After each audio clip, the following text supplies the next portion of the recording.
প্রিয় দর্শক এবং শ্রোতা মণ্ডলী, সবাইকে আমার আন্তরিক শুভেচ্ছা। আমি ডাক্তার ধীরেন্দ্রনাথ হালদার। আজকে নবজাতকের জন্ডিস নিয়ে কিছু কথা বলার চেষ্টা করব। জন্ডিস আসলে কি জিনিস? জন্ডিস হচ্ছে রক্তে বিলিরুবিনের পরিমাণ বা মাত্রা অতিরিক্ত হলে তখন জন্ডিস রূপে কিছু সাইন সিমটম যেটা আমরা দেখতে পাই, যেমন চোখ হলুদা ভাব, তারপর মুখমণ্ডল হলুদা ভাব বা শরীরের ত্বকটা একটা হলুদ ভাব থাকে। এই সাইন সিমটমগুলা দেখলে আমরা বলি যে এই লোকের বা এই বাচ্চার জন্ডিস হয়েছে। তো নবজাতকের জন্ডিস জন্ম নেওয়ার সাথে সাথে অর্থাৎ প্রথম সপ্তাহের মধ্যেই যদি কোনো নবজাতকের জন্ডিস হয় তাহলে প্রথম সপ্তাহের মধ্যে সাধারণত হয়ে থাকে, তবে সব নবজাতকের মধ্যে দেখা যায় না। তো বিলিরুবিনের উপস্থিতি যখন বেশি হয় ব্লাডে, তখনই জন্ডিস হিসাবে আমরা বলে থাকি। বিলিরুবিন মানেই একটা হলুদা ভাব বর্জ্য পদার্থ। তো রক্তকণিকা লাল রক্তকণিকা ভেঙে এই বিলিরুবিন তৈরি হয়। এই বিলিরুবিন দেহ থেকে বের করে দেওয়ার প্রক্রিয়াটা লিভারে করে থাকে, কিন্তু নবজাতকের লিভারটা পরিপক্ক না হওয়ার কারণে এই বিলিরুবিনটা প্রক্রিয়াজাত করতে না পারার কারণেই নবজাতকের ব্লাডে বিলিরুবিনের উপস্থিতি বেশি হওয়ার কারণেই তার এই সমস্যাটা হয়ে থাকে। সাধারণত আরবিসি আয়ু বাচ্চাদের ক্ষেত্রে, নবজাতকের ক্ষেত্রে আর বয়স্ক বা অ্যাডাল্ট পার্সনের ক্ষেত্রে আয়ুষ্কালটা কম। আরবিসি, নবজাতকের আরবিসি ভেঙে বিলিরুবিন তৈরি হয় সাধারণত 80 দিনের মতো বা 70 থেকে 90 দিন পর্যন্ত আয়ু আরবিসি। তাই অ্যাডাল্টের চেয়ে নবজাতকের এই আরবিসি ভাঙার প্রবণতাটা বেশি, এ কারণেই বিলিরুবিনের পরিমাণটাও বেশি। কিন্তু যেহেতু এই বিলিরুবিনটা বর্জ্য পদার্থ, এটা শরীর থেকে বের করে দেওয়ার কাজটা বেশিরভাগই লিভারের দায়িত্ব।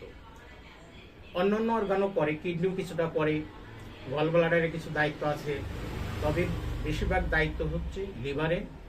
তো লিভার অপরিপক্ক থাকার কারণে এই দায়িত্বটা পালন করতে পারে না, বিধায় বিলিরুবিনের উপস্থিতি বেশি থাকে নবজাতকের।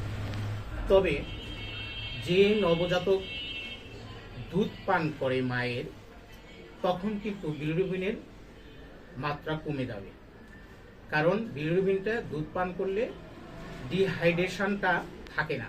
আর যে বাচ্চা 2-1 দিন দুধ পান করছে না ঠিক মতো, তার বিলিরুবিনের রক্তে পরিমাণটা বেশি দেখাবে, কারণ তার ডিহাইড্রেশনের সুযোগে বিলিরুবিনের পরিমাণ বেড়ে যায়। আর যদি দুধ পান করে তখন ডিহাইড্রেশন থাকবে না, না থাকার কারণে তার বিলিরুবিনের পরিমাণও কম থাকবে বা স্বাভাবিক থাকবে। তো এই কারণে আমরা বাচ্চাদেরকে বা নবজাতকের ক্ষেত্রে আমরা একটা প্রাচীনকালে বা পূর্বের থেকেই একটা প্রচলিত বিষয় আছে, রোদে মায়েরা সাধারণত নবজাতকদেরকে কয়েক মিনিটের জন্য সকালবেলার মিষ্টি রোদে 7টা থেকে 8টা এই রোদে যদি নবজাতককে 15-20 মিনিট রাখা যায়, 2-1 দিন রাখলে তাহলে কিন্তু এই জন্ডিসের বিলিরুবিনের পরিমাণটা কমে যায়। কারণ রোদের ভিতরে একটি নীল রং আছে, এই নীল রং এই ভূমিকাটা পালন করে, অর্থাৎ বিলিরুবিনকে সে লিকুইড করে দেয়। লিকুইড করে দিলে নবজাতকের মূত্র এবং আপনার মলের সাথে এই বিলিরুবিনটা বেরিয়ে যায়। তখন নবজাতক আপনার এই জন্ডিসের হাত থেকে ভালো হয় বা স্বাভাবিক হয়ে আসে। এই কারণে কিন্তু একটি আমাদের গ্রামে গঞ্জে বা শহরেও এই প্রচলিত এই বিষয়টা আছে যে নবজাতকের জন্ডিস হলে সকালবেলা রোদে রাখো বা রোদে রাখলে এটা ভালো হয়। তো আসলে এর সাইন সিমটম কি? বাচ্চাদেরকে যদি আমরা জন্ডিস হয়েই থাকে, আমরা এটার সাইন সিমটমটা কী পাবো? আমার কাছে অনেক নবজাতক সন্তান নিয়ে আসছে, আমি দেখছি যে একদম 2 দিন পর বা 3 দিন পর বাচ্চা, তার চোখটা হলুদা ভাব, তার চোখের সাদা অংশটা হলুদা ভাব, মুখটা হলুদা ভাব, শরীরের অন্যান্য ত্বকের দিকেও লক্ষ্য করলে একটা হলুদা ভাব দেখা যায়। এই বড় সাইন এইটা। আর বাচ্চা খেতে চাবে না, দুর্বল একটা ভাব থাকবে। এই সিচুয়েশনটা দেখলে আমরা বুঝতে পারবো যে বাচ্চার জন্ডিস। সেক্ষেত্রে আমাদের হোমিওতে কয়েকটা ভালো মেডিসিন আছে, যেগুলো বাচ্চাকে আমি দিয়েও ভালো রেজাল্ট পেয়েছি। সেটা মেডিসিনটা আমি বলছি, যেমন সেলুলোনিয়াম ম্যাজাস একটা আমাদের মেডিসিন আছে। এই ওষুধটা খুবই ভালো কাজ করে। যদি চোখের সাদা অংশ হলুদা ভাব থাকে, মুখমণ্ডলটা হলুদা ভাব থাকে, বা শরীরের ত্বকটা অন্যান্য জায়গায় একটা হলুদ ভাব দেখা যাচ্ছে, এই নবজাতকের জন্য পাওয়ারটা অবশ্যই নিম্ন পাওয়ার দিতে হবে, 30 পাওয়ারের মধ্যেই থাকতে হবে। দেখা গেল এই ওষুধটা ভালো কাজ করে। সাথে ন্যাট্রাম সাল্ফ বা একমিকে একটা করে বড়ি কুসুম গরম পানির মধ্যে গুলিয়ে খাওয়ানো যেতে পারে দিনে 2 বার। এই ব্যবস্থা নিলে আপনার জন্ডিস দেখা গেছে যে ভালো হয়ে যায়। সুতরাং আমাদের হোমিওতে অনেক পরিবার এই নবজাতকের জন্ডিস থেকে অনেক চিন্তায় পড়ে যায়, দৌড়ায় আমাদের কাছে আসে। আমরা এই মেডিসিনের মাধ্যমে দেখা যাচ্ছে ভালো রেজাল্ট পাচ্ছি।